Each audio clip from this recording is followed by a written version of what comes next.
আসসালামু আলাইকুম, সবাই কেমন আছেন? দর্শক শ্রোতা বন্ধুরা, আপনারা ইতিমধ্যে জেনে গেছেন সৌদি আরবের ঘুম নাকি ভেঙে গেছে। আসলে কি সত্যি সৌদি আরবের কি ঘুম ভেঙে গেছে, নাকি সৌদি আরব মধুর ঘুমের ঘুমাচ্ছে? সৌদি আরবের ঘুম ভেঙে গেছে নাকি বলে কিছু কিছু সংবাদ পাত্র ভিতরে দেখতে পাচ্ছি যে সৌদি আরবের ঘুম ভেঙেছে এবং সৌদি আরব ফিলিস্তিনের পক্ষ হয়ে যুদ্ধে নেমেছে। আসলে কথাটা কতটুকু সত্য আজকে আমরা যাচাই বাছাই করব।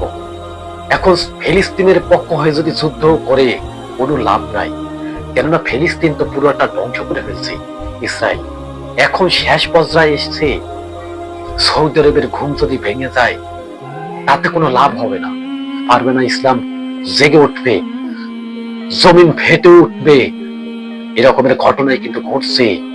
চতুর্দিকে হুঙ্কার শুরু হয়ে গেছে, মুসলিম ভাইয়েরা সবাই একতা হও।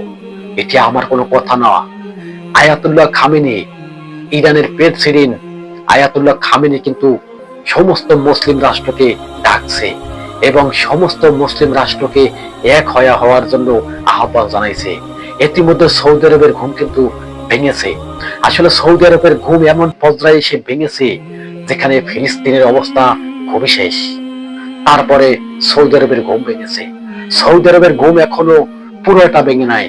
সৌদি আরব কিন্তু এখনো ঘুমের নেশা কিন্তু আছে।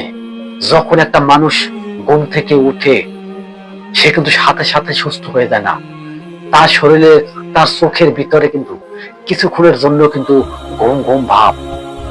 কেননা তার ঘুমটা পুরোপুরি ঠিক হইতে গেলে অনেক কম সময় লাগবে, তারপরে তার ঘুমটা নিয়ন্ত্রণে আসবে, সে পুরোপুরি সুস্থ হয়ে জীবনযাপন করবে। এরকমের অবস্থা।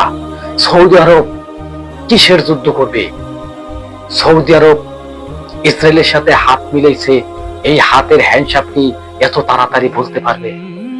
সৌদি আরব যত মিলিয়ন মিলিয়ন টাকার খাবার অপচয় করে এই সৌদি আরব যদি আজকে নিরীহ ফিলিস্তিনের পাশে যদি দুটো খাবার দিত, তারা যে খাবার অপচয় করে ওই খাবার অপচয় না করে যদি ওই সৌদি আরব ওই ফিলিস্তিনে দিত, আজকে ফিলিস্তিনের মানুষ অনাহারে মৃত্যুবরণ করতো না।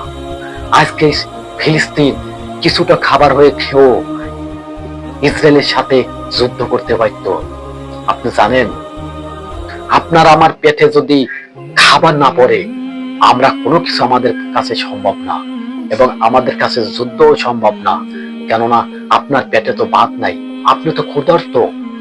আপনার যে কোনো কিছু করতে গেলে আপনার পরিপূর্ণভাবে আপনার খাবার পূর্ণতা থাকতে হবে। যদি খাবারের যদি ঘাটতি থাকে তবে আপনি যুদ্ধে পরাজয় হবেন, না হয় ঘুরলেই পড়বেন। আজকে দেখুন, সৌদি আরব মিলিয়ন মিলিয়ন টাকার খাবার ধরতে গেলে ফালিয়ে দিছে ডাস্টবিনে। আজকে ফিলিস্তিনের মানুষ কেন অনাহারে থাকবে? আর ফিলিস্তিনের ভূমির ভিতরে কোনো খাবার এই ইহুদিবাদী ইসরায়েল কিন্তু ঢুকতে দেছে না।